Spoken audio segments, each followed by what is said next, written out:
નમસ્કાર મિત્રો, વેધર ઇન્ફોર્મેશનમાં આપનું સ્વાગત છે અને હું છું પરેશ। ખાસ કરીને આજના વિડીયો આપણે માહિતી આપવાની છે કે હાલમાં 4 દિવસ સુધી માવઠાનો વરસાદ, એ પછી ઝાકળ વર્ષા અને આગળ ઉપર પછી 9 તારીખથી માવઠું રહેશે કે વાતાવરણ ખુલ્લું થશે તે વિશેની સંપૂર્ણ માહિતી આપવાની છે। સૌપ્રથમ તો હું આપને એ જણાવી દઉં કે જે વેસ્ટર્ન ડિસ્ટર્બન્સનો ટ્રફ છે એ ગુજરાત સુધી લંબાયો, એ સાથે અરબ સાગરની અંદર અત્યારે એક હાઈ પ્રેશર છે, સંપૂર્ણ જે વાતાવરણ આખું ડિસ્ટર્બ થયું છે, જેને કારણે 2 એપ્રિલ 2026થી રાજ્યની અંદર છૂટાછવાયા માવઠાના વરસાદ વરસી રહ્યા છે। અમુક વિસ્તારની અંદર 1 થી 1.5 ઇંચ સુધીના પણ વરસાદ જોવા મળ્યા છે। હવે આની અંદર જોવા જઈએ તો આજે જે એક વેસ્ટર્ન ડિસ્ટર્બન્સનો ટ્રફ હતો એ આજે મોડી રાત્રે મધ્યપ્રદેશ બોર્ડર એટલે કે છોટાઉદેપુર, દાહોદ, ગોધરા જેવા વિસ્તારો ઉપર થઈ અને ઉત્તર પૂર્વ દિશામાં આગળ વધી જશે। આવતીકાલે 5 તારીખથી આપણે માવઠામાં 1 દિવસ માટેની રાહત મળશે, પણ આ ટ્રફ પસાર થઈએ પાછળ હજુ બીજો એક ટ્રફ આવી રહ્યો છે, એટલે એ ટ્રફને કારણે પણ રાજ્યની અંદર છૂટાછવાયા વરસાદની શક્યતાઓ છે, જે હશે 6, 7 અને 8 એપ્રિલ એટલે 6 તારીખે પશ્ચિમ સૌરાષ્ટ્ર અને કચ્છના અમુક ભાગોની અંદર છૂટાછવાયા હળવા ઝાપટાથી શરૂઆત થઈ શકે। જો કે 6, 7 અને 8 તારીખના જે ઝાપટા હશે એમાં અત્યારે જે 2 થી 4 એપ્રિલ સુધીમાં જે માવઠાના વરસાદ પડ્યા એના કરતાં તીવ્રતા ઓછી હશે, છતાં પણ 6, 7 અને 8ની અંદર વરસાદી ઝાપટા પડવાના છે, જે આપણે ગઈકાલે પણ વાત કરી ચૂક્યા છીએ। જો કે 8 તારીખ પછી 9 તારીખથી જે આપણો હાઈ પ્રેશર અત્યારે અરબ સાગરની અંદર બનેલું છે એ સંપૂર્ણપણે નિષ્ક્રિય થઈ જશે અને પવનની દિશા થોડીક બદલાશે।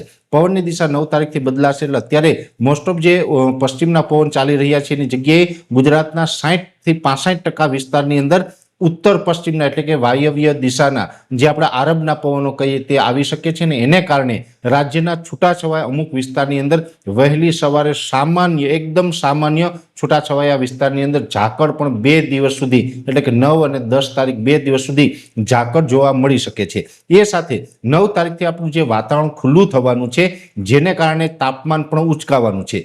અત્યારે પણ સામાન્ય રીતે જોવા જઈએ તો જે વિસ્તારમાં માવઠું હશે, વાદળછાયું વાતાવરણ હશે, એનું તાપમાન નીચું હશે। બાકીના તમામ વિસ્તારોની અંદર તાપમાન છે 36 થી 39 ડિગ્રીની રેન્જમાં છે। આઇસોલેટેડ વિસ્તારની અંદર 40-41 ડિગ્રી થઈ રહ્યું છે અને હજુ પણ આ તાપમાન છે ધીમે ધીમે ઉચકાવાનું છે। મોટાભાગના વિસ્તારોની અંદર 9 તારીખ પછીથી તાપમાન છે 40 ડિગ્રી પ્લસ થાય તેવી પૂરી શક્યતાઓ છે અને 9 તારીખથી 20 તારીખ સુધીનું જે અમારું પ્રિડિક્શન છે એટલે કે 9 એપ્રિલ 2026થી લઈ અને 20 એપ્રિલ 2026 સુધીનું જે અમારું પ્રિડિક્શન છે એની અંદર આ રાજ્યની અંદર કોઈ માવઠું નથી, વાતાવરણ બિલકુલ ચોખ્ખું રહેશે, ઊંચું તાપમાન રહેશે અને પવનની ઝડપ છે એ થોડીક નોર્મલ કરતાં વધારે રહેશે। એટલે પવનની ઝડપ અત્યારે પણ આમ તો 12 થી લઈને 14 કિલોમીટર હોવી જોઈએ, એની જગ્યાએ 16 થી લઈને 21 કિલોમીટર પ્રતિ કલાકની ઝડપ ચાલી રહી છે। આ જ મુજબના પવન છે એ 15 એપ્રિલ સુધી કન્ટિન્યુ રહેશે। 15 એપ્રિલ બાદ પવનની ઝડપમાં ઘટાડો થશે અને 9 તારીખ પછીથી આપણું વાતાવરણ છે એ સંપૂર્ણ ચોખ્ખું થઈ જશે। એટલે દરેક ખેડૂત ભાઈઓ જે પણ આપણે ખેતી કામો કરવાના હોય એની અંદર આ પ્રકારના હવામાનને ધ્યાનમાં રાખીને આયોજન કરવાનું। હજુ પણ 6, 7 અને 8 એમ 3 દિવસ સુધી માવઠાની શક્યતાઓ છે।